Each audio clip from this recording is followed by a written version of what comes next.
Welcome to Around the Empire. I'm your host, Joanne Leon. Tom Luongo is here with us today to talk about the recent trading battles on Wall Street. This is a fully independent podcast, funded only by listener support.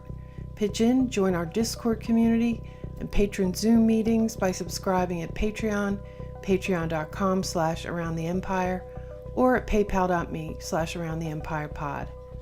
Also, please like, share, and subscribe to the YouTube channel. The podcast will also be available on some new platforms very soon.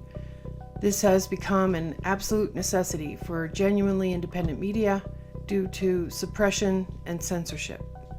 Today we talk about market trading, the short squeeze tactic, Robinhood, Gamestop, silver, and other assets which have been in play recently, along with an allegedly grassroots populist, online coordinated effort to rebel against hedge funds and Wall Street.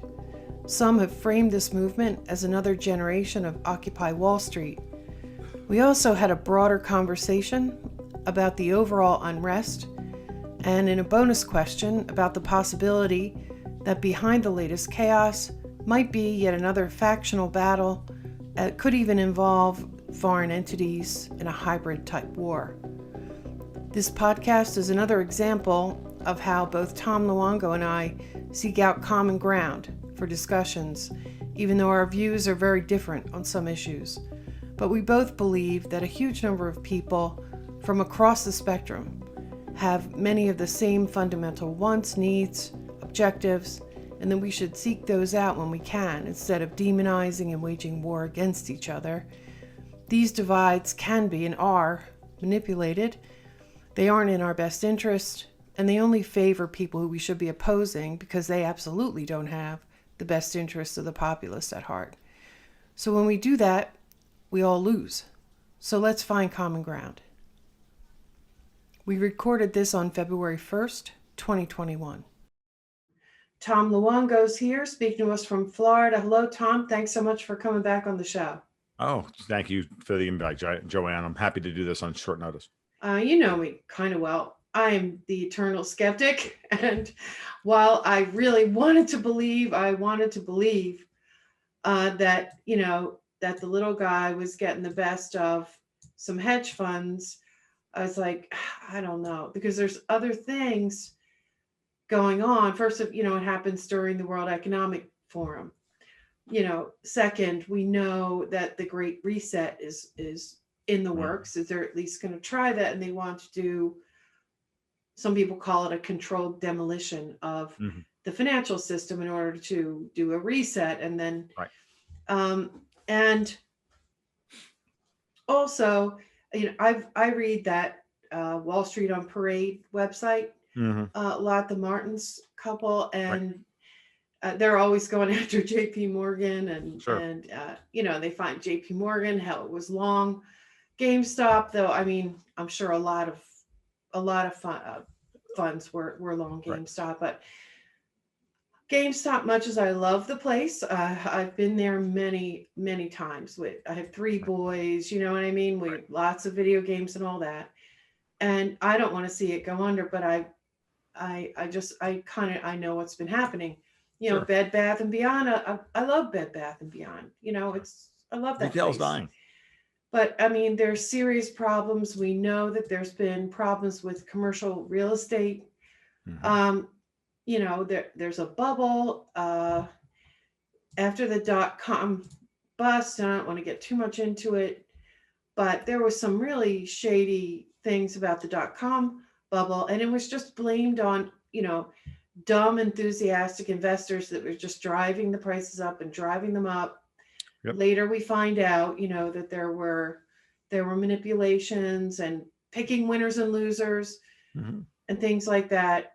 And then when they started using the Occupy Wall Street metaphor as a metaphor, I don't know, Tom. I am, as much as I would love for people to be able to organize the relative amounts of money that would be needed to move the market, although we're just talking one stock in this case. Right.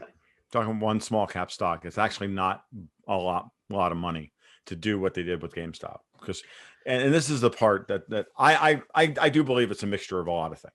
Okay, I wrote about this the other day, and I asked the very serious question as GameStop revolution or the Matrix Reloaded, right?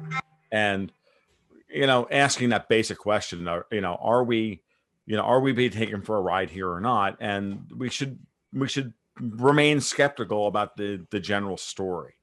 But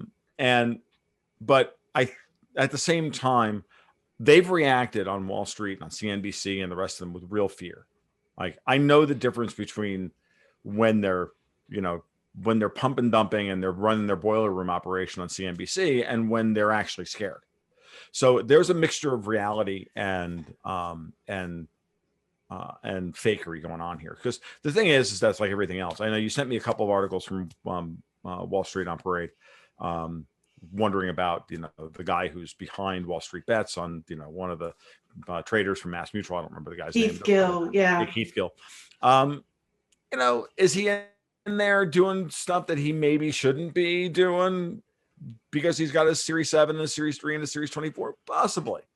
But, at the same time, if he's just chatting with people and saying, hey, look, this thing is, they're, 140% naked short. It's not a hard position. It's not a hard trade, right? And I'll explain what I mean by that in a minute. Yeah. I am going to. It's not, from anybody who's got any kind of, we're going to go through the whole. We'll do some basics. But the basis of the story. Yeah. So the basics of the story, right, is that the market was directionally positioned on one side of the trade, right? Betting that the stock was going to go down as opposed to betting the stock was going to go up, right? Right. And it was so directional and it was so insane. It was so obscene that, a bunch of guys got together and said, hey, look, if we all throw our stimulus checks in here, we might be able to push this thing through. And then we have to start getting technical. We can push it through resistance. And then from there, once you get above a certain level, right, and people start losing money because they are committed to be betting against the market, and as the price, if they're committed for the price to go down, if the price goes up, they lose money. And I'll explain why in just a minute, but just understand they lose money. And if you can get the price to certain thresholds, they have to then cover and become your best friend and go long, start buying the stock because they borrowed stock they don't own. Their margin, right? Yeah. And they're on margin, and they're short in the options market, and then they become the people who create the fuel to take the stock higher.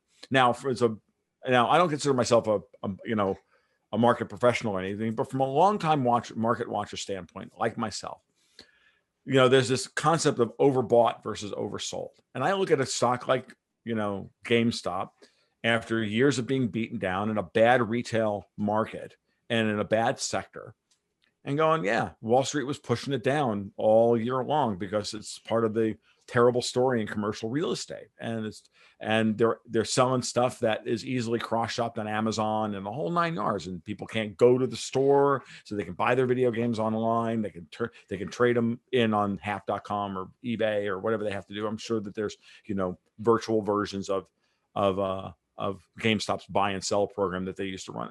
It's not a hard story to tell. So now once you get into that mindset, it's like, yeah, if I was an active trader, which I'm not, but if I was an active trader and I was looking for, stocks that easily print money shorting or, betting against, GameStop would be a primary target. So would Macy's, so would Nordstrom, so would, I can pick a half dozen retail companies and be like, yeah, I'll be all over those. So you don't even have to be, savvy about this. Now to explain what they actually did. If you've ever seen the movie Trading Places with Eddie Murphy and Dan Aykroyd, they manipulated the commodity futures market and they bet against the market when they told the market that the market was going to be good, but the market wasn't going to be good, and they bet against it. And by doing that, they made scads of money. And what they never really explained in the final cut of that movie was the process of being short, right? but that's what they did. They went short against a market that was gonna crash, and they told the Dukes that it was going to go up, that the orange juice harvest was good, it was going to go, and there was going to be bad. The price of orange juice was going to go up, but they bet against the market because it was going to be normal. They let the Dukes bid the price all the way up, and they took the other side of the trade. And then, when the price crashed back down again by the end of the session, they put the Dukes out of business. So here's the way this works. Everybody understands buying stocks. Buying stocks is easy. It's like buying bread or buying a car or buying a microphone or anything. You buy it, you exchange money for the good, you get the good. Shorting is borrowing something you don't own. It's like me borrowing your car and selling it to somebody else. Okay? And hoping that I sell it to somebody else, knowing that it's going to go down in value 6 months from now, and I'll pay you back. Like I'll buy your car from you. You can loan your car to me, right? And I sell it, right, for $5,000, and then thinking that I can, that I'm only gonna have to pay you back the $4,000 that I loaned you, or that I borrowed from you. So I can sell it for $5,000, loan it for $4,000. I make the difference. You're borrowing something you don't own. You're borrowing a stock you don't own, and you're borrowing at, say, and you don't pay anything for you borrow the stock, you sell the stock that you don't own for the current price, and say it's $10 a share, right? And you're betting it's going to go down, so that when you go to buy the stock back, you only have to pay $6 for it, and then you pocket the $4 difference. When you have to deliver it, if you have to deliver it, yeah. If you have to deliver. Now, when you short the actual stock itself, it's an unlimited thing, right? Unless the broker calls in the stock because there's too much demand for the stock and they need to call the stock in because they've got people who want to buy it, or this price rises to above the price you bought it for. Say you bought it at 10, the price rises to 12, you're now technically on margin because you've effectively taken on a loan with your broker on the other side, who's going, well, you owe me, that 100 shares of stock at $10 a piece. You owe me that, you got to pay those shares back. So as the stock price goes up, you're losing equity in the trade. So the price goes up to $12,000. The price goes up to 12,000. Well, you're now underwater by $2,000 if you had to buy the stock back, because you spent $10,000 buying 100 shares or $1,000, 100 shares at $10 a piece. They went up to 12. They go up to 12. Then now the stock you have to buy back is worth 12. You only have $800 worth of equity in the trade. Oops, it goes to 15. Now you've only got $500 worth of equity in the trade. Eventually, your broker says, "Hey, dude, I want my shares back," and you're going to eat the loss. Yeah. Okay, and that's called a margin call, right? And that can happen when you've borrowed money from your broker to buy shares that don't go up in that fall in price. That happens. That's also a margin call. Hey, I've been margin called. It's happened to me during the Y2K bust. And it can happen on and it can happen on the short side of the market when the price goes up and you bet short. And that's called a short squeeze. But it's the same process. It's a margin call. Your broker's calling back in a loan you've made on margin with him, and you don't have enough equity. It's no difference in being upside down in your house, buying a house for $300,000. The market crashes, your house goes down to 150, but you still owe 280 on the mortgage to your lender.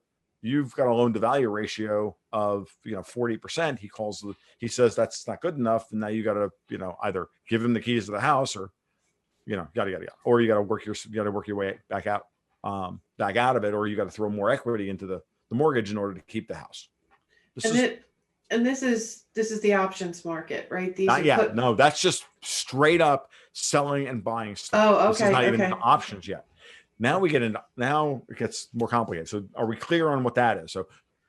So going short is, in market parlance, selling stock you don't own and with a promise to pay it back at a later date.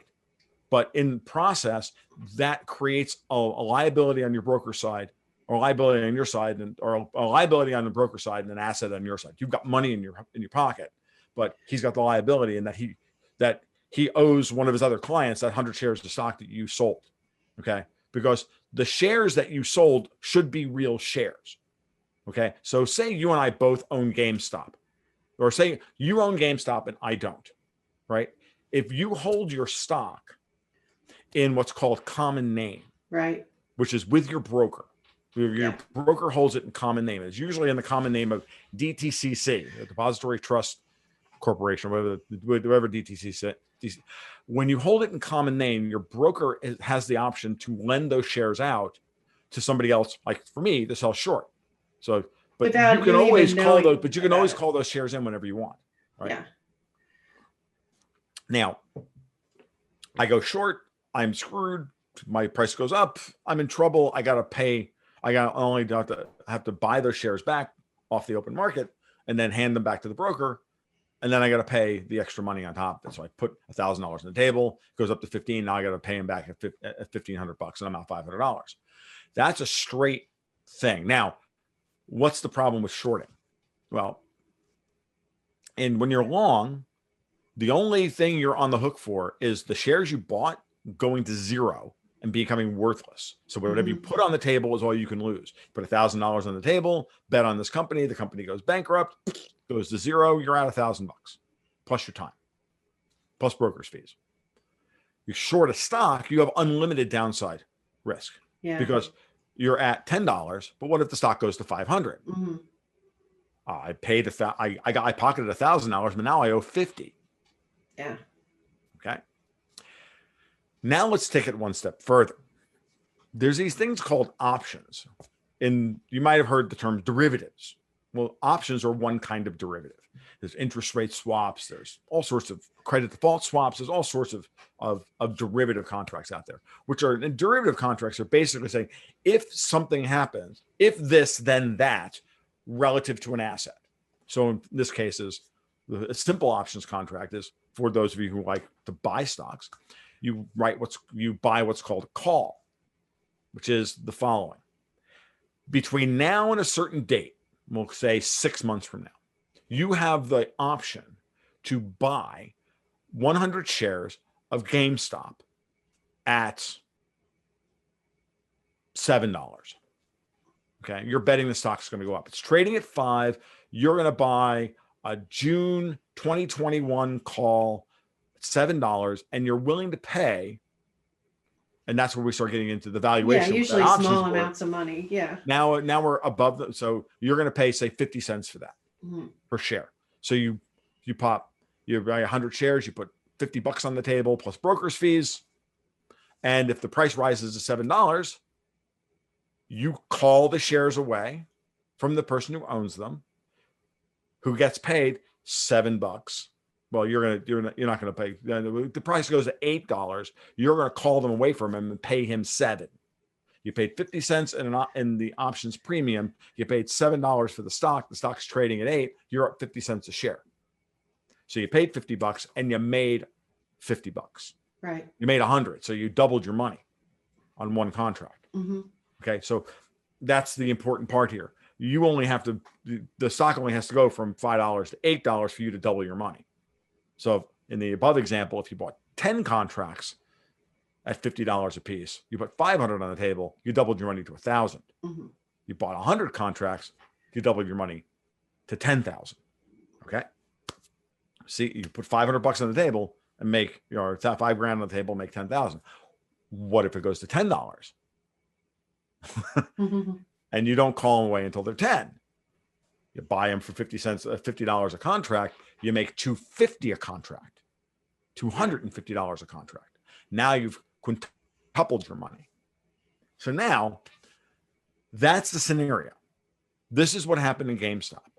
They got a whole bunch of people to take their $500, $600 stimulus checks and go buy 50 or 75 shares of GameStop. Now, if you had looked at GameStop's chart for the previous couple of months, anybody who was looking at the stock would have been going, this stock's under what we call accumulation. You can see it in the pattern of the trading on a day-to-day basis and week to week and month to month. You can look at the chart. And if you're a veteran chart reader like I am, you can see accumulation versus, you can see a chart where people are accumulating shares as opposed to ones where they're distributing shares. So accumulation is where people are buying but without trying to move the price. So they're buying shares without moving price very much. They're sitting just below the market and, kind of soaking up supply as it comes in. It's called accumulation. There's accumulation and distribution. So you could see, though, over time, once the supply of stock starts to dry up, you can't buy the stock without moving the price. That's the moment that you always want to be, you're always looking for when you're trying to figure out what's going on in a particular stock. So what I advise my patrons on all the time, I do technical analysis twice a week on 5 or 6 major markets: gold, silver, oil, the Dow, the euro, or whatever. And I'm always looking for those moments where I go, oh, today, right here, this close on Friday indicates blah on the weekly chart. It's also a breakout on the monthly chart. If you buy now, you have a high probability that you'll make, that the stock's going to break higher, and then it'll go to wherever it's going to go. And then you can look at the rest of the chart to see if it's going to be, how much your trade is, your potential upside is, right? That's what I do. But I do this in a very generic sense because I don't have a Series 6, don't have a Series 7, just some guy on the internet with an opinion. I don't, right? This is not financial advice. It's information. So, GameStop was under accumulation. So the guys on Wall Street bets knew exactly what was going on, which is they had the perfect stock at the perfect moment at the perfect time. We were coming into the end. There are options expiring every week in GameStop, practically, for some weird reason. Normally, most options, the most liquid options, usually expire on the third Friday of every month. Yeah. Okay. But in GameStop, I was looking at the option chain the other day, there are options on GameStop closing on February 5th, February 12th, and February 19th. This doesn't end on Friday, but didn't end on Friday. The worst of it is probably over. So on the opposite side of a call, right, to buy stocks that are going up and you're betting the stock's going to go up, you can also what's called a put. Mm-hmm. A put is just short selling the market that you're selling short and you're betting the stock's going to go down. So say that again, stock's trading at $5, you think it's going to go to $3, you buy a $3 put for 50 cents a piece. When the stock goes to $2.50, you're up 50. Sorry, the stock goes to $2, you're up 50 cents. You're good to go, right? But here's the thing: when an options contract is executed, the guy who wrote the contract gets paid. So, for example, you own 100 shares of GameStop. You're not going to sell that 100 shares of GameStop in the next 3 months. Come hell or high water, you're not going to do it. What you do to get passive income off of your stock holdings is you allow your broker to write what's called a covered call, which is your $100, your 100 shares of GameStop offered up to the market for someone to write a contract against your calls for. And if someone buys that covered call from you, you get the premium. No matter what happens, you get the premium. If the stock never reaches the strike price, in this case, on our example, $7, you still get your 50 cents, Joanne, a share.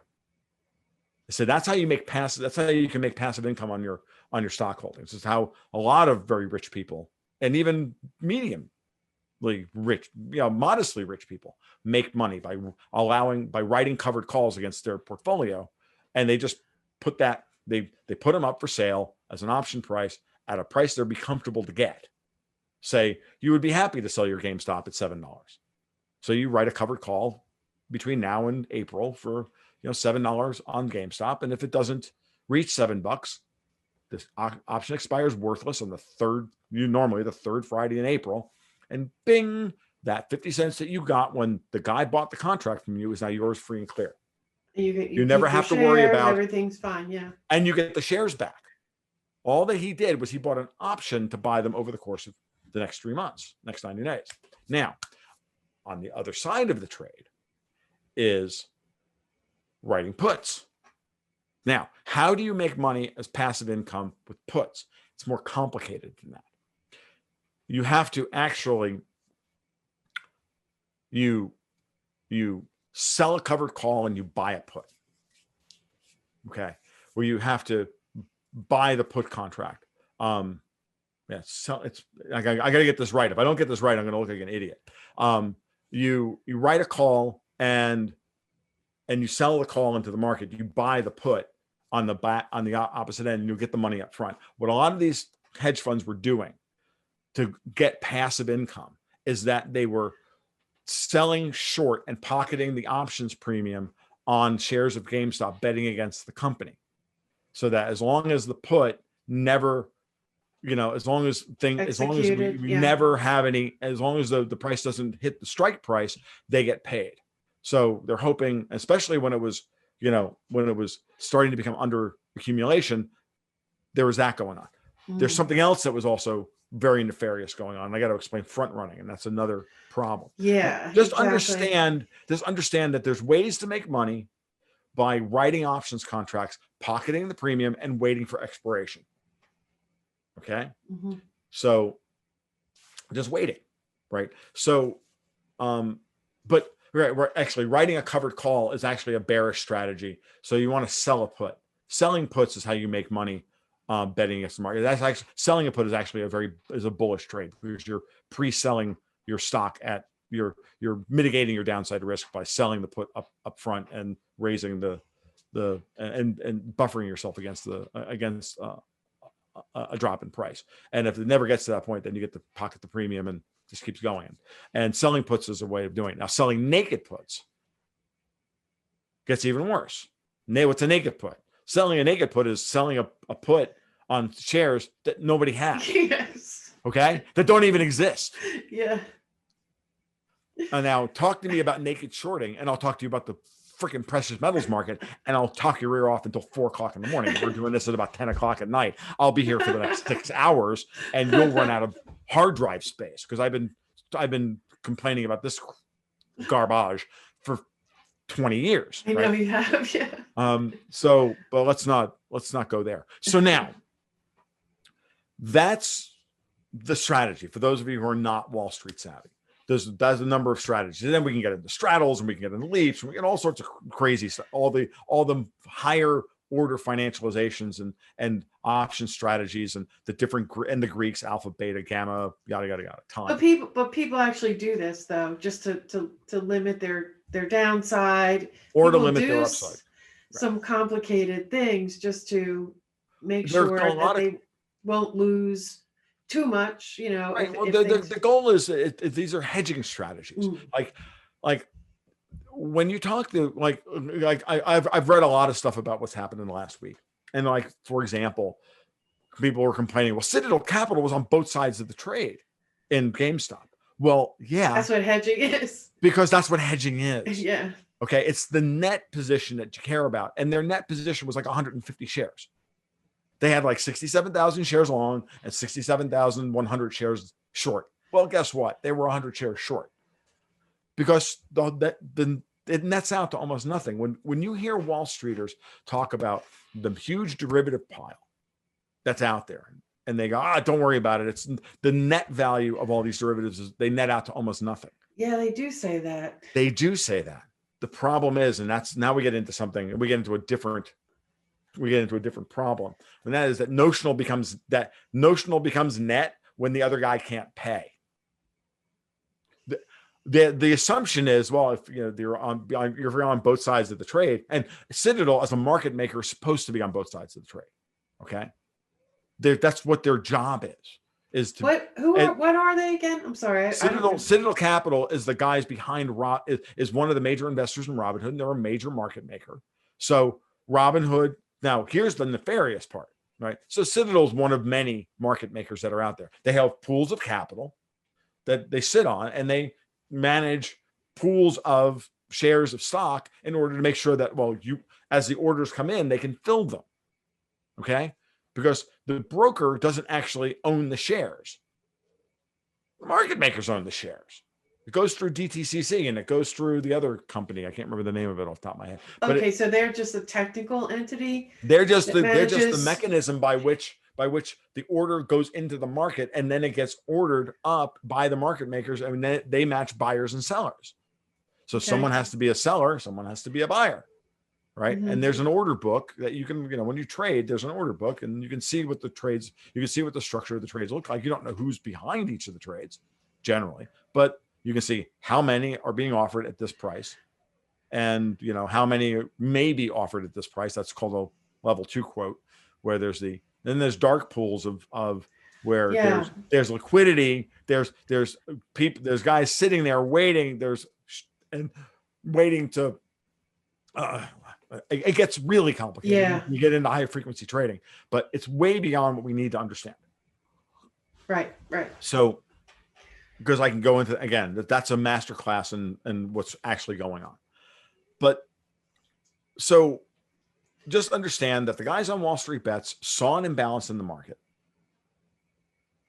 nefarious or otherwise, whether it was legal for some of the guys in there, like the guy, whatever his name is, Eric, whatever his name is, I can't remember, Fink or whatever, that guy, whether it was right for him to be in there or not, because he's a professional, or to me, it doesn't matter, right?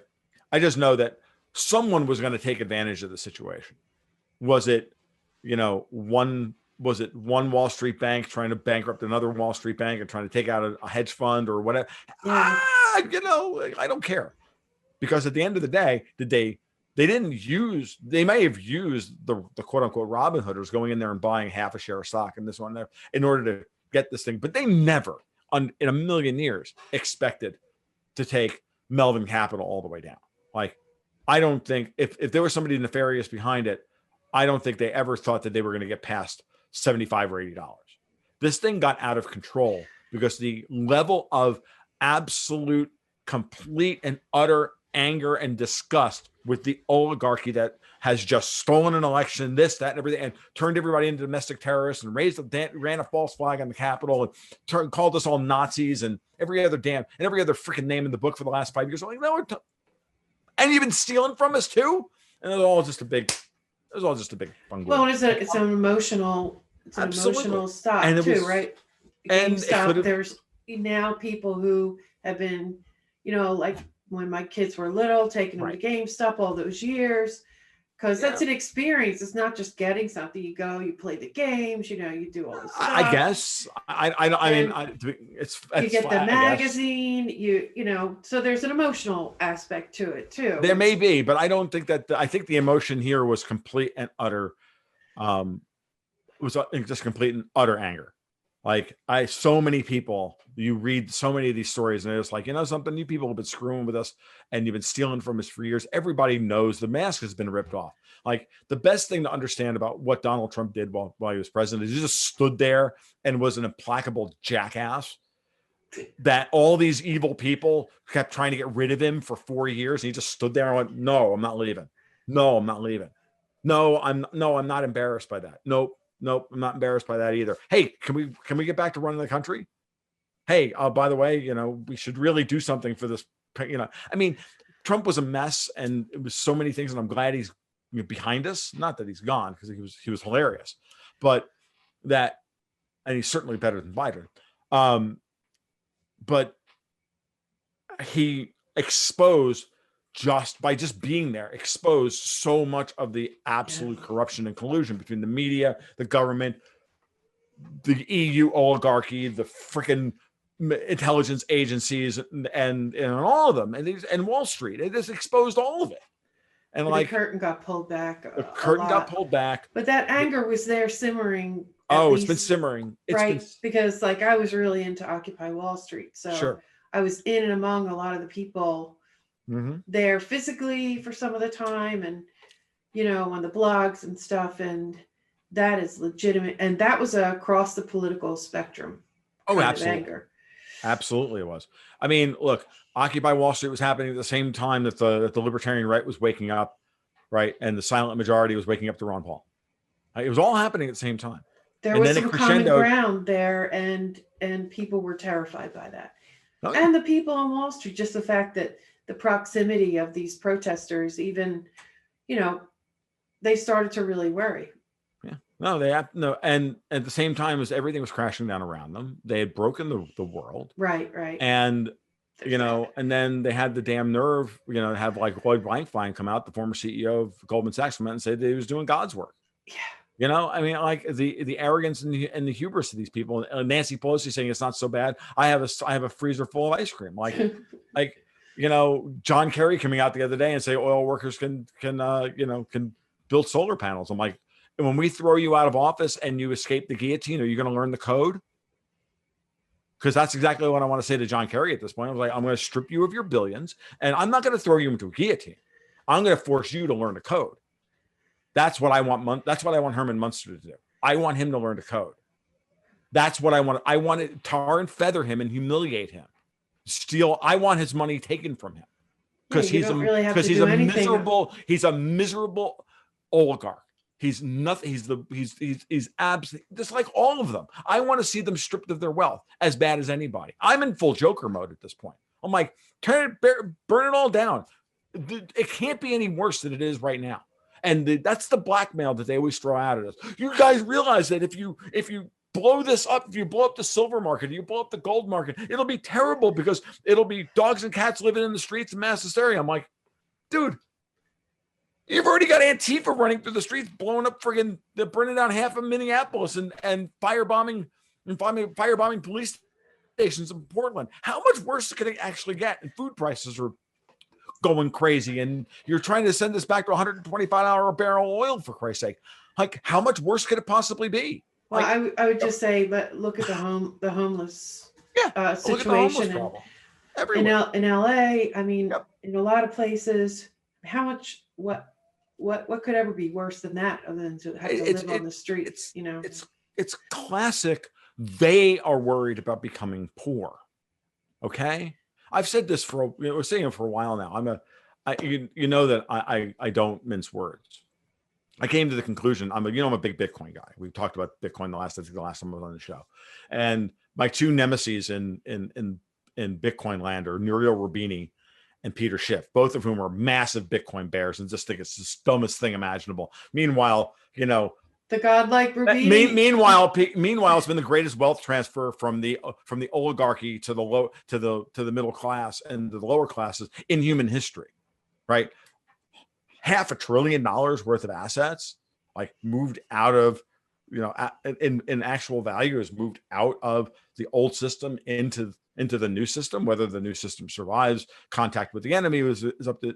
But this is one of the greatest wealth transfers of all time, from the rich to the poor. This is what Occupy Wall Street is really about, and crypto absolutely represents that. But these two guys, Roubini is motivated by his ego and absolutely doesn't want to look like an idiot. So he wants Bitcoin to crash because he doesn't want to look like an idiot. Peter Schiff is afraid of being poor. And I can see that as an old Wall Street guy. He just doesn't want to be poor. And the last thing he wants is for Bitcoin to succeed and for gold not to succeed. And that's his business. And you can just see it. I don't care anymore. I'm done dancing around any of this stuff with these people. I'm done with it. I'm done with libertarians who refuse to lead. We have the best ideas and we have all the information, and not having them, and everybody just sitting on the sidelines and not trying to explain and trying to lead disillusioned Republicans who are now domestic terrorists and still trying to figure out why Mitch McConnell threw Donald Trump under the bus, when I knew Mitch McConnell was throwing Donald Trump under the bus in 2015 when he declared that he was running for president, right? And the Democrats are throwing the honest progressives under the bus, the honest reformers under the bus, the honest OWS crowd, the honest people who are worried about wealth extraction and not the crazy freaking AOCs, right? Not them. They're just commies. I mean, I'm talking about, principled, the best parts of the Bernie bros, right? There's what they don't want us to realize is that there's more of them than there is of anybody else. And if they ever those two sides could ever come together, and the people to lead them into the future are the moderate libertarians who are willing to explain all this stuff to them and go, no, the real enemy is them. And this GameStop thing is like the best example of that. And I still don't see, any leadership coming from these people. And it drives me crazy. And I just see them, everybody just, crossing their arms and sitting in their little fiefdoms trying to, scratch out an existence and just say, okay, don't come for me. Like, no, dude, you already told everybody for years that you're the state is evil. So you're already on the list. Like, you're already pot committed. Stop trying to get out. Don't be Vichy. Stand up, because that's the moment we're in now.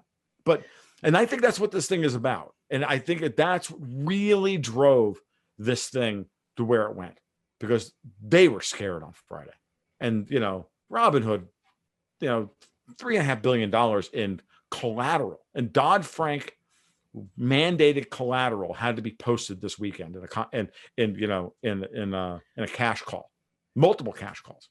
And that was, Robinhood had to stop trading on Gamestop and BlackBerry and others, not because they're nefarious and evil and all the rest of it. It's because they literally ran up against Dodd-Frank margin collateral requirements put in place by the very people like Elizabeth Warren, who was like, and the rest of them were all out there screaming about how terrible Robinhood is. I'm like, honey, you wrote the friggin' legislation.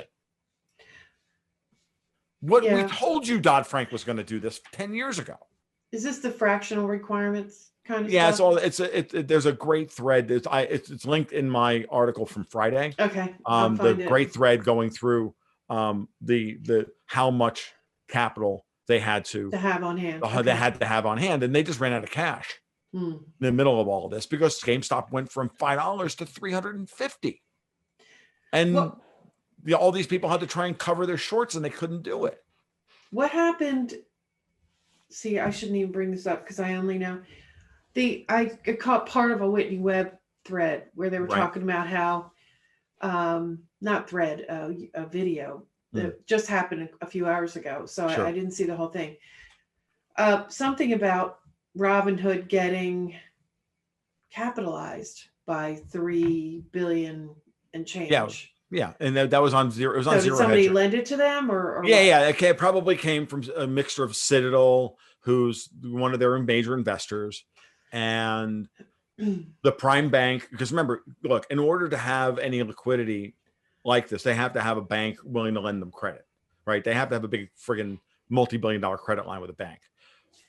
I understand, and the people that I've talked to, and and salt this to taste, is that the one most on the hook for this problem is Goldman Sachs, as always. And that Goldman is the one behind the scenes in some way, is either the prime lender to Robinhood and or Citadel or Melvin, okay, who they were using Melvin as the front for whatever stuff they wanted to do. Because the really nefarious thing that was going on was that Robinhood, in order to be able to trade with zero transaction fees, because on Robinhood you don't pay any broker's fees for your trade, or if you do, you pay very little. They would sell their order book in real time, right? So whatever the order book was, they were selling it to and then they were getting paid for people to get a snapshot of their order book. Now, what was really happening is that, and this is for real, because Zero Hedge mentioned this again, it's in my article from the other day. Said, 6 months ago, we said the best trade in the market right now is just to go long the most shorted stocks out there, because Robinhood is selling their order book to Citadel, their prime market maker and major investor, who's then front running the trade. Meaning when they see the order book that people are piling up on the long side of the market, they go in and they start buying first. Yeah, they insert themselves into the queue. Right. But I mean, that's what high frequency traders do by technical means too. They do it all the time by yes. And that's where dark pools of money come in. So when they see the orders come in, then the dark pools are there, so that when the orders come in, the dark pools see it first, and then they get put in and then they commit to coming to the market before they just take a little tiny bit. Yep. So, is that legal? No. Selling the order book? Well, I mean, selling the order book isn't. But here's the thing. Zero Hedge accused Robinhood of Citadel of doing that with Robinhood within hours. They said this. There's an article they had the other day, and I. Which has got to be some kind of conspiracy, right? And Zero Hedge accused them of this. Within hours, Citadel's lawyers drafted a C&D and a retraction order to Zero Hedge, and then a month later, Citadel gets fined by FinCEN for doing exactly what Zero Hedge said they were doing, which was buying Robinhood's order book and front running the trades. Well, I mean, these Wall Street on Parade articles say that. I mean, that's just a captured FinCEN, agency, absolutely. right? So With is the SEC. So is the yeah. CFTC. They all are. And what we mean by that is, they're in the bag for the institutions that they are supposed to be overseeing and regulating own them. Yes. And there's a revolving door. Yeah. And they always have a friendly. So. And honestly, Joanne, I'm such a cynic about all this stuff. I just accept it as that's the way the market is, and there's no way to really get around that. I don't, whether it's fair, it's not fair. It is what it is. I mean, I'm at this point where I'm angry about it. I think it's terrible, yada yada yada. But it's like, okay, well, understand that if you understand that's the way the market works, that's the way the market works. Trade and structure your trades and your investments accordingly. This is why I don't ever recommend anybody day trade. I never give anybody any advice. I don't even show people anymore daily charts, meaning that when you're looking at the bars of a chart, they aggregate a day's worth of trading as opposed to an hour's worth of trading. Intraday, I start at weekly charts and I go out to quarterly charts. Aggregate a week, a month, a quarter, a year. I'm only looking at things from that perspective. Yeah, because you can't beat these guys in the intraday trading. No, I mean, you can, but you want to, I say this to people all the time. People say, well, what, if you were going to trade gold, what would you do? I'm like, I wouldn't trade gold. I'm like, why? I'm like, because gold is a completely manipulated market. You want to trade something easy, trade Microsoft. Because there's tons of institutional money in there and it's easy to move and the volatility is light and the alpha is low and the beta is low and it's easy. Trading Microsoft is easy. Maybe not Microsoft today, but that used to be when Microsoft wasn't wasn't doing well. Then and it was just kind of a post-growth behemoth. And we got like 10 years ago, Microsoft was a great thing to day trade because no one cared about it. So no one was in there screwing around with it, and so it was close to an honest market. So the boring stocks, yeah. Go find a boring stock and trade a boring stock.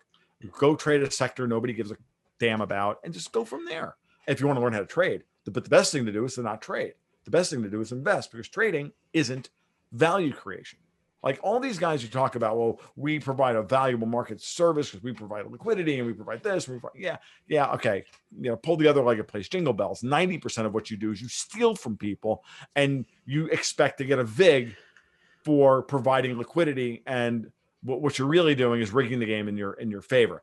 I have no interest in that. I have traded on enough crypto exchanges, like distributed dexes and crypto exchanges with thin order books, and having to place, in order to place an order, I have to pay the broker fee up front to place the order, but there's no transaction fee when the order actually executes. You pay to put the order up, right? That's the way markets should actually work.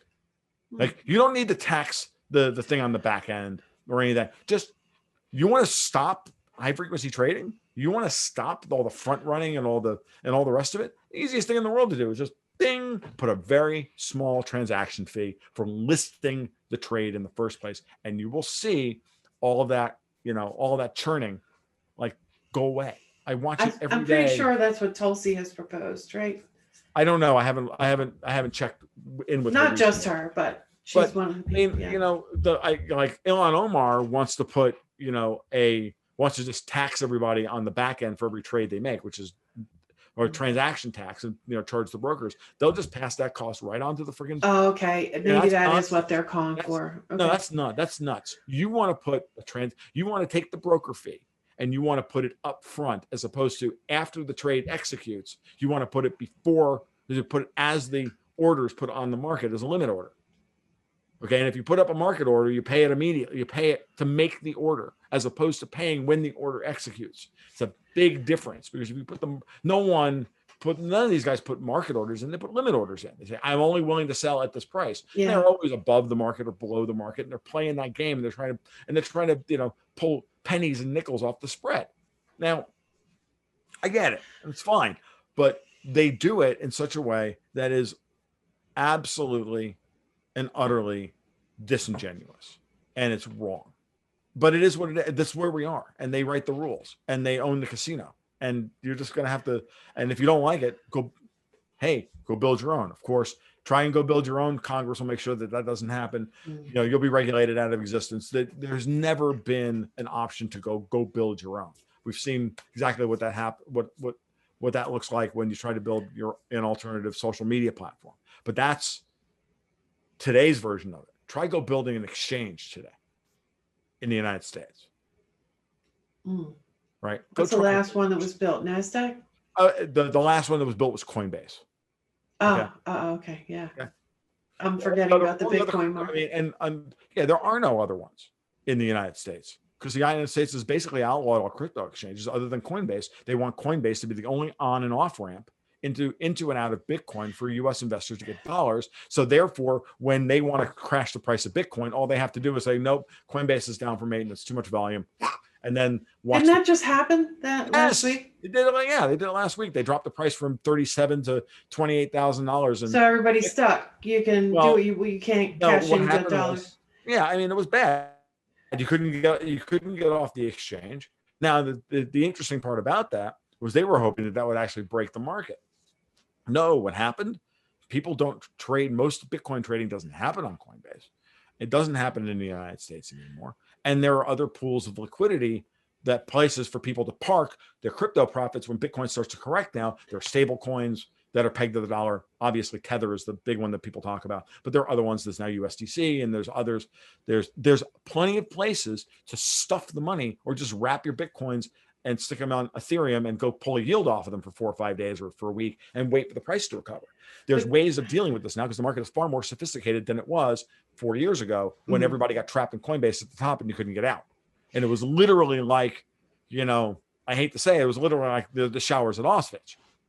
Like you went in, they closed the door, and you couldn't get out again. And and they slaughtered people left and right. It was terrible what they did to them. And you could argue that Coinbase wasn't prepared for that situation back then. Maybe that was true. But at the same time, like Wall Street wasn't dumb. Gary Cohn is the guy who was behind creating the CME futures contract on the COMEX for Bitcoin, which is a cash settled off-chain contract. It's not a deliverable of Bitcoins. It's only settles in cash. And he did it, of course, to, get the dog by the tail and wag it around. And those went live in late November of 2017. And I told everybody, I said, this is going to be we got 6, maybe 8 weeks before the crash. And they got a hold of it. And by the middle of January, 2018, they crashed. They let the market go up, and then they locked everybody in, closed the doors, but it was easy to do that. Today, it's not as easy. The crypto market today is much different. And there's no place where in another country you can sell your Bitcoins for some other currency. Well, you can, but again, all of the countries are now trying to stop the flow out of the crypto space. What people in the crypto space are beginning to realize is that they don't have to get their money back out in dollars. I argue with this with friends of mine all the time. I'm like, they say, I'm not going to get into crypto because I don't have an exit strategy. Well, if your exit strategy is to get it back to dollars, no, you don't have a good one. But if your exit strategy is to not ever sell your Bitcoin or effectively or your crypto, then your exit strategy is I'm going to hold it for the next 5 years. Well, not ever, but long term. Dude, I bought gold coins in 2002 that I had never thought in a million years I would ever sell, and I'm not going to sell. Guess what? I've held them for 19 years. I plan on willing them to my daughter if things go the way they're going to go. So the way I think they're going to go. So they exist as a reserve asset, as a form of savings. And I've been telling my people, my patrons for months now, I'm like, if you're getting into crypto now, you're getting in with the idea that you're going to hold it to the next 5 years worth of, craziness that's going to happen. And if it survives, the money you put in, if Bitcoin survives, all the government's trying to attack it and make it, irrelevant. And, or whatever other, or if Bitcoin doesn't survive and some other coin takes its place as the reserve asset of the crypto space, which is possible, doubtful, but possible, then, you're going to make a lot. There's going to be a pot of gold for you at the end of the rainbow. Right.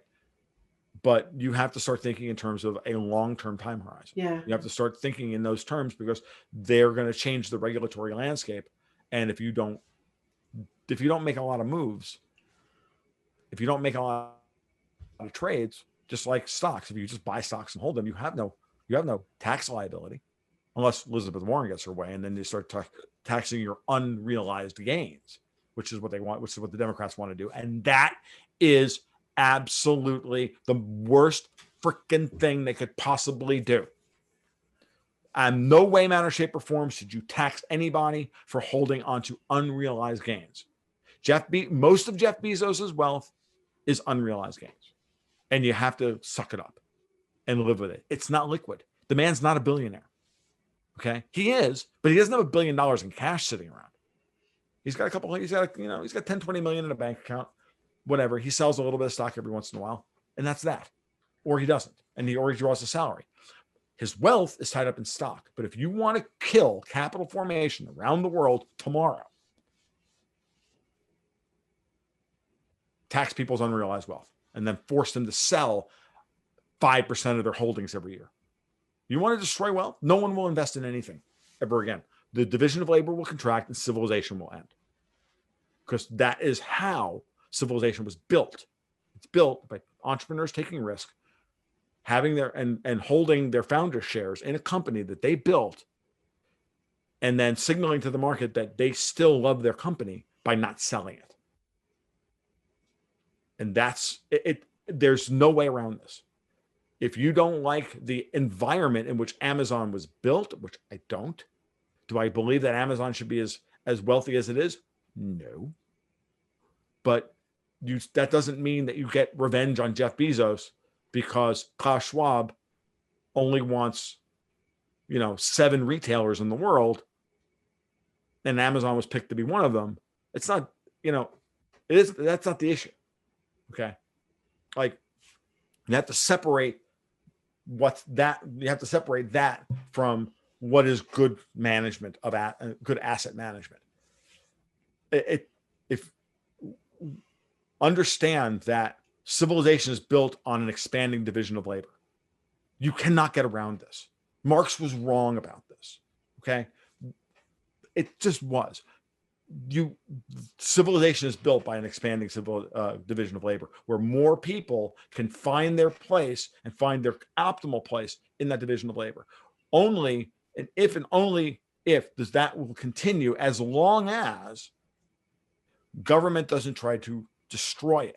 Now, what Wall Street has done is financialized the division of labor to the point where we have a falsely large and diverse division of labor into jobs that don't need to exist.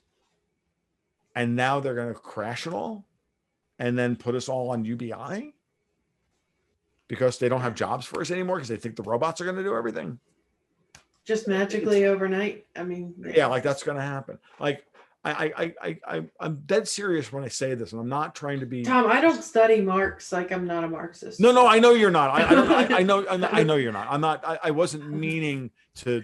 I want to. I'm at this point in my life. I'm not even a libertarian anymore. I'm just an anti-Marxist. Yeah. Like, I mean, honestly, because what I'm seeing is like the problem is I'm trying to speak to those to the left of center. Like my right-wing libertarians, they get this stuff, right? They already understand. It's speaking to the left-leaning libertarians who don't understand the value of capital markets because they're so angry with Wall Street for being a bunch of thieves and crooks that I don't want them to be blinded by that same anger and frustration. And I can explain it all to you exactly how they are, but that doesn't invalidate the idea of shareholder capitalism. It doesn't invalidate the idea of using entrepreneurship to expand the division of labor and to expand the pool of real savings and real economic growth. What we have is fake growth built by fake money in fake markets by fake liquidity providers, and it's all nonsense. It's all an illusion, and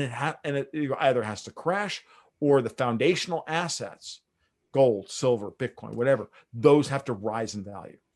They either have to rise in nominal value, and we have to have a repricing of the foundation of the world to meet the current financialized over. Right. I mean, that's the big fear is the repricing means that they're going to be losers. They're going to be losers because they're going to be on the want to pick winners and losers, which is something I've said on this podcast many times. That's all government does. I don't understand the the details of everything, but I'm pretty sure I've got the big picture pretty well. Yeah, they pick winners and losers, Joanne.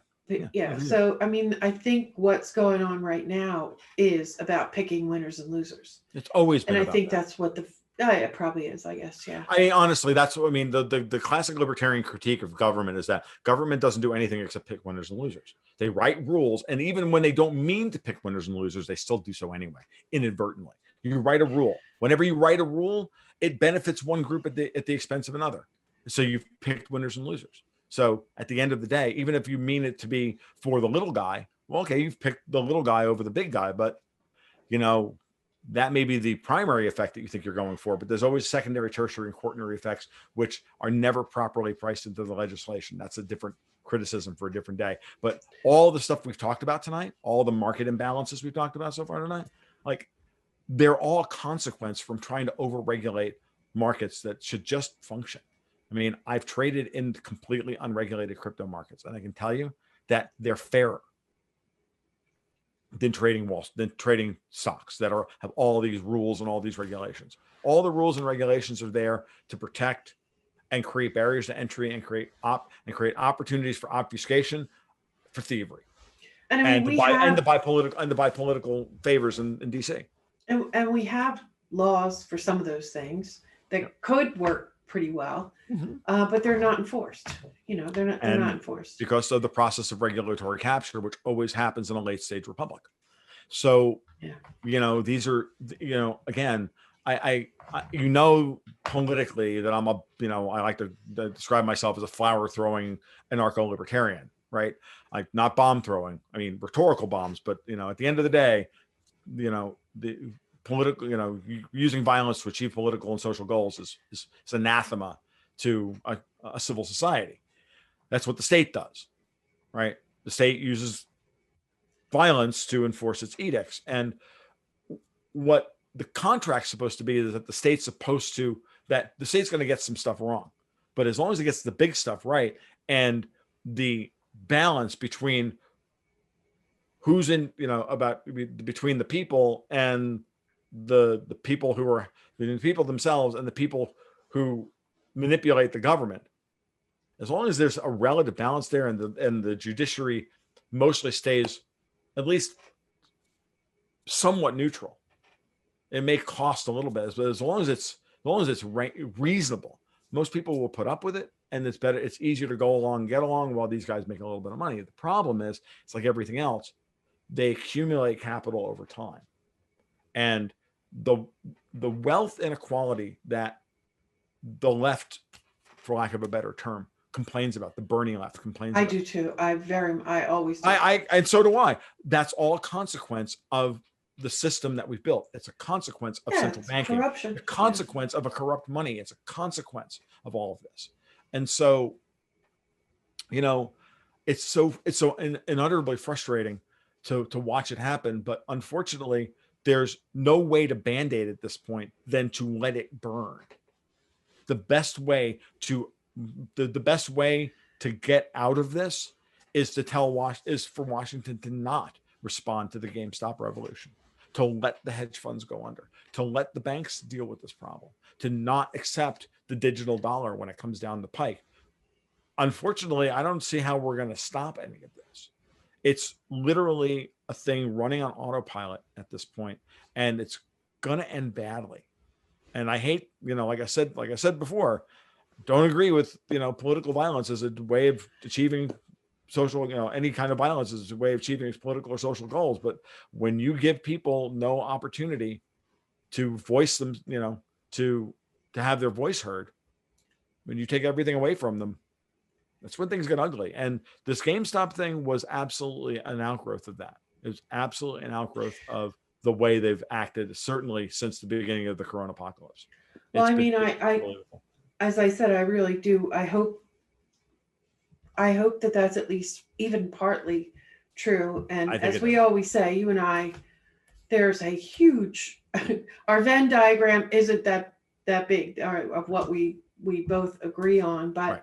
I'm all about common ground, and I'm very much against people attacking each other over what they disagree on, because that is not in our benefit. That No. only benefits the people who we're talking about tonight. And we have to find what that common ground is. We got to compromise on other things, Sure.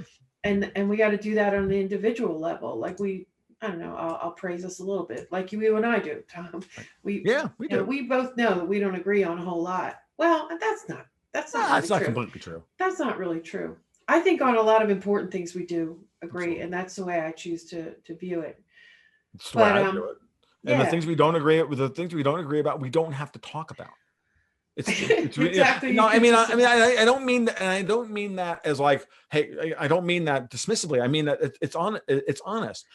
It's not in our best interest to sit here and argue about what we disagree about. yeah, What's we could do better that is till the to cows come home. Yeah. right. What's better is to find what we agree, where there's common ground. Okay, as long as we can both. It seems again.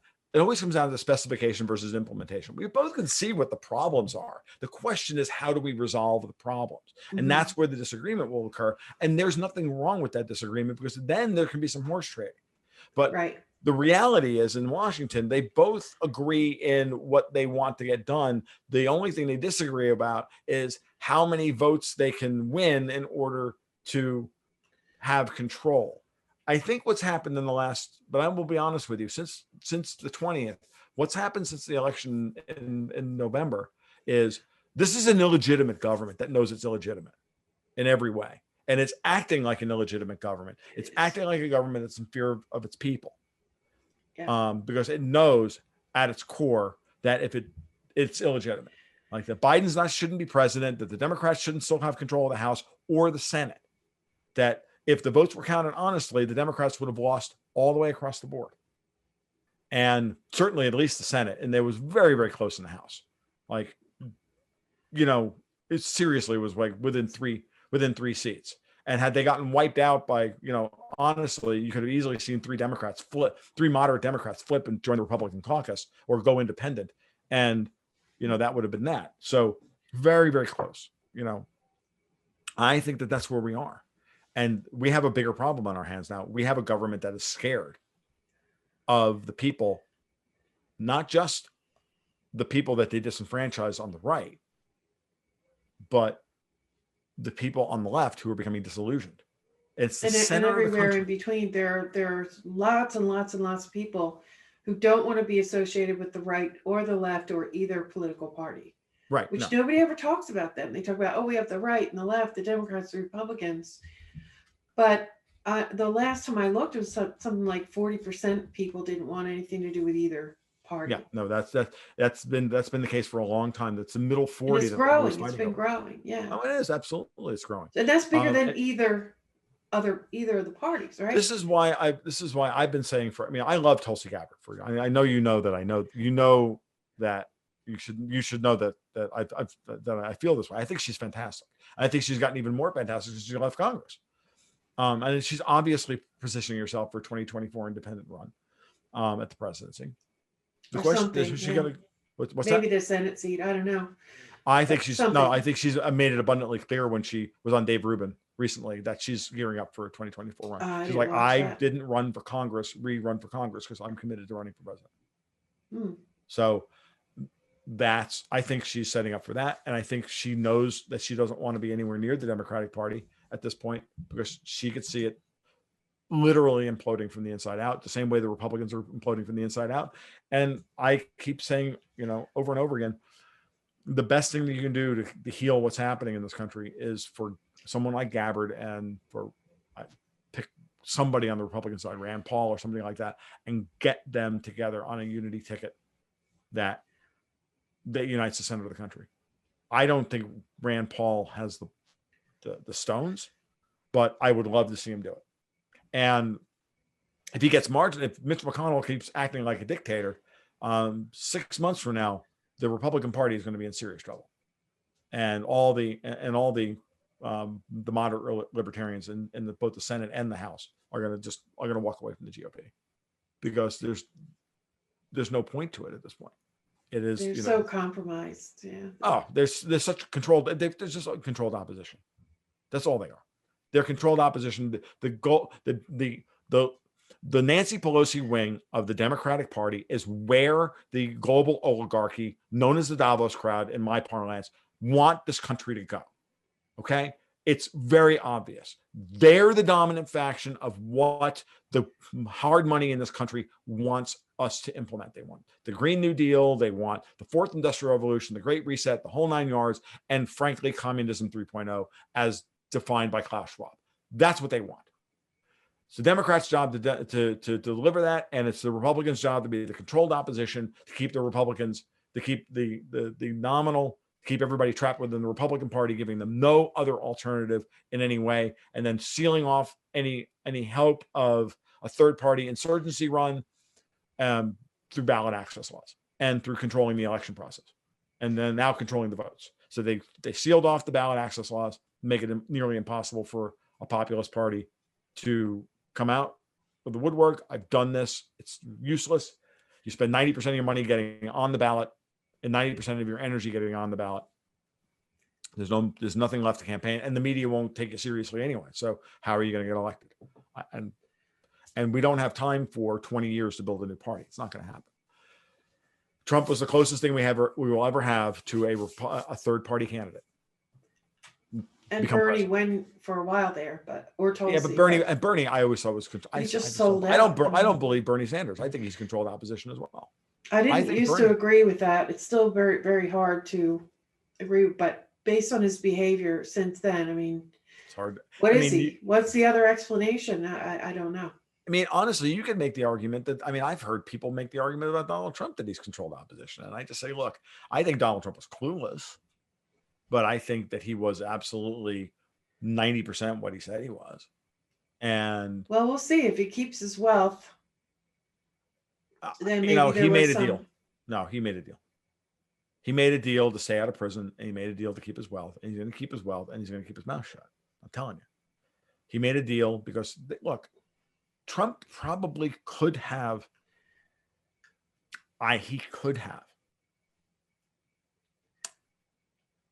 He might have been able to invoke the military if he wanted to. Well, someone is afraid of that. That's for sure. They are. But I may be. I don't know. It's hard to say. I think he made a deal to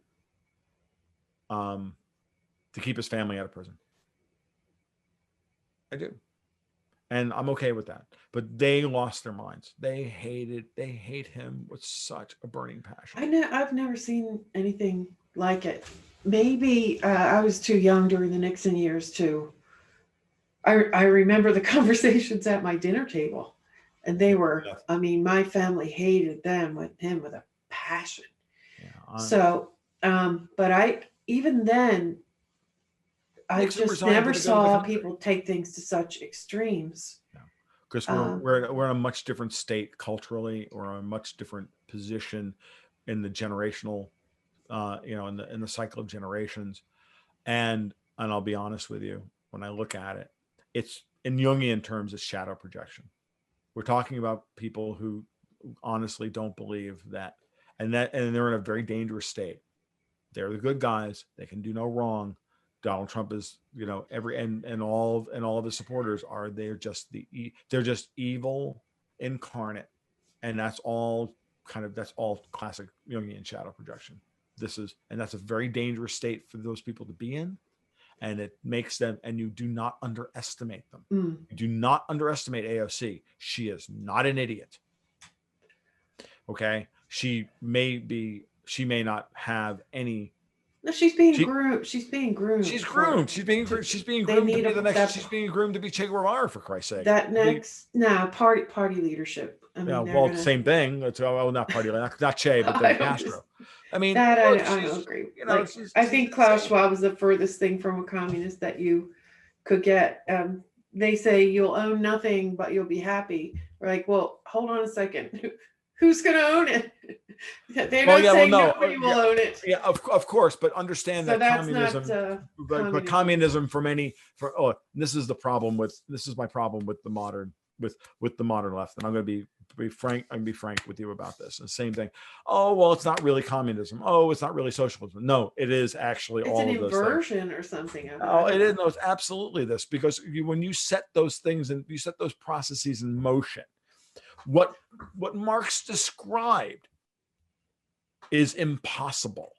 So to call it not, the Soviet Union wasn't really communism, or this wasn't really communism. It's like I've heard this argument, and I'm like, did you? So you're talking about any kind of collective ownership. Doesn't matter if it's No. Well, I'm not a fan of collective ownership, but I think that's what Schwab's talking about. He never really gave any details on like who is going to own it. He's absolutely talking about what he wants is a global oligarchy that's in charge of everything with AIs, under philanthropy, Minority Report, foundations, and things like that are going to own Minority Report. Things, he wants AIs to replace the precogs from the movie, the Philip K. Dick story Minority Report. Yeah, I remember.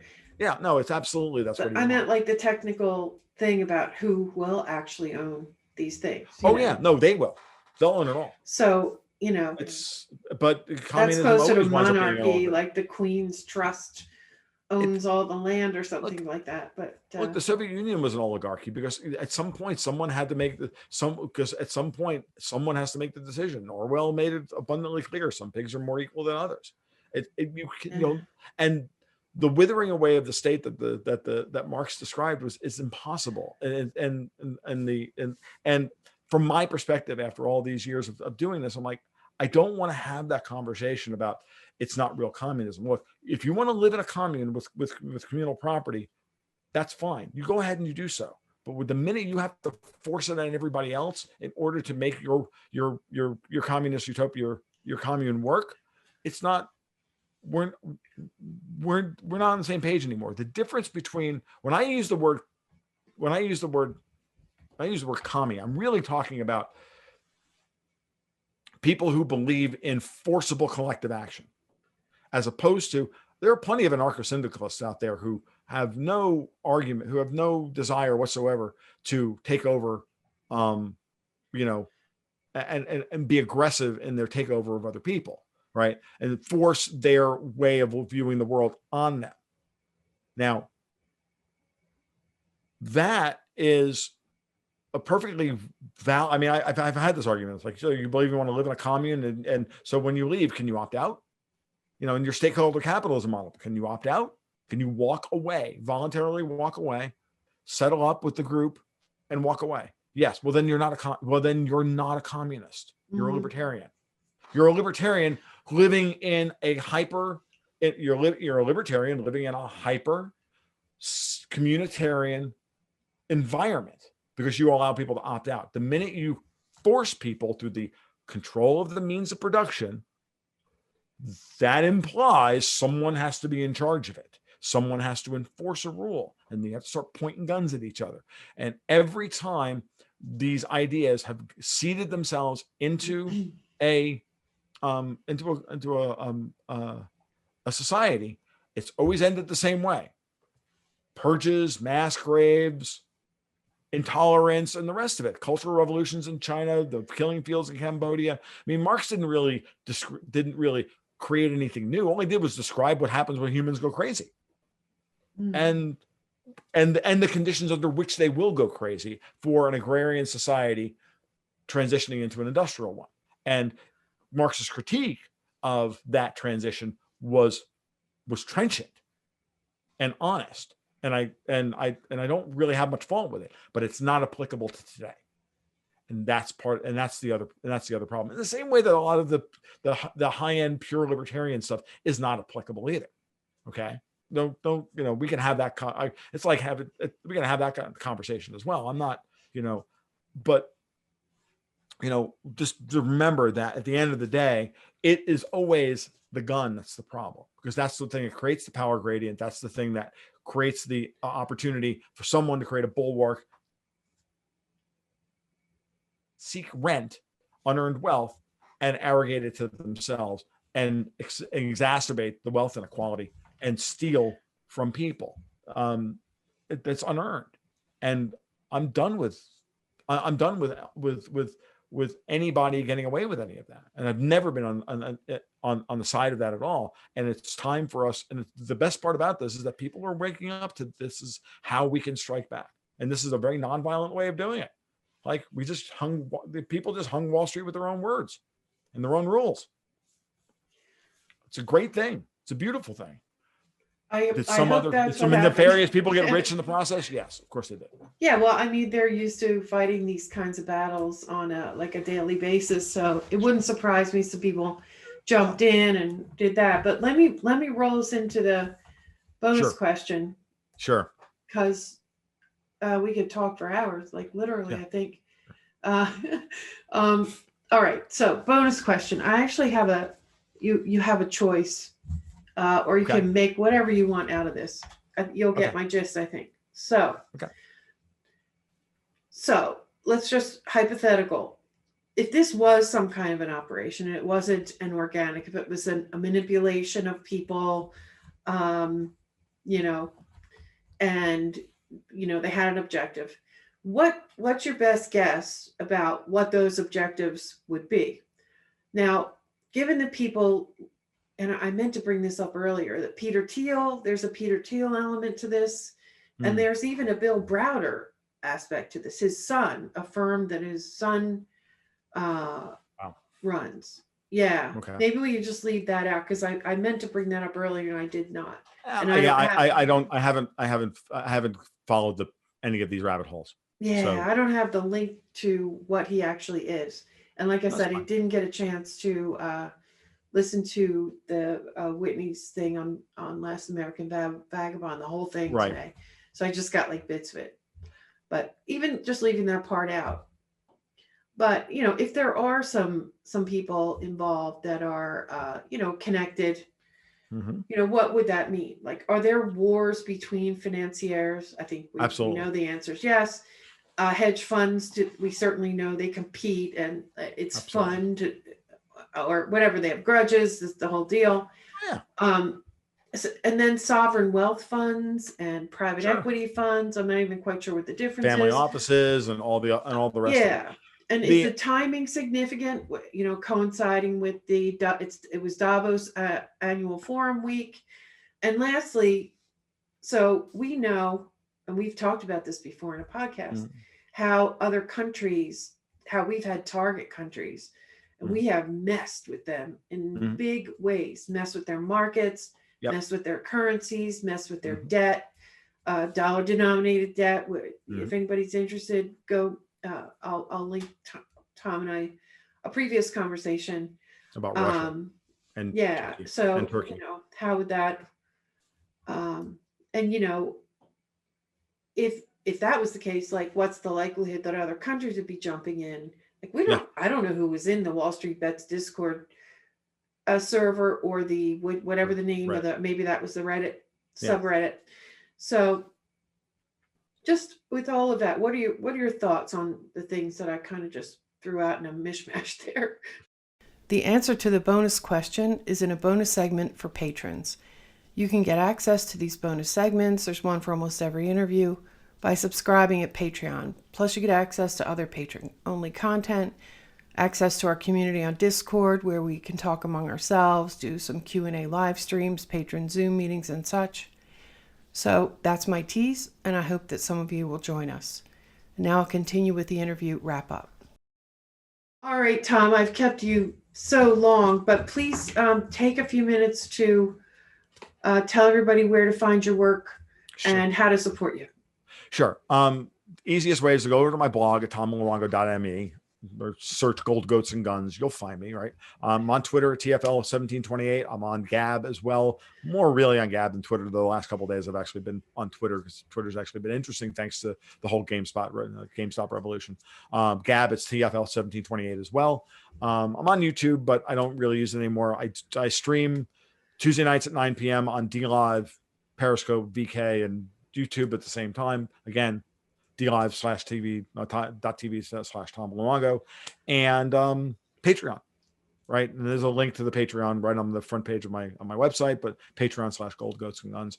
I do the newsletter. I do a monthly investment newsletter with a portfolio strategy to try and make sense of all this stuff, as well as twice weekly market reports, which are basically 30 to 40 minute video podcasts going over the news of the day, along with the technical state and trying to teach you how to read the technical state of the very important and strategic markets in the world.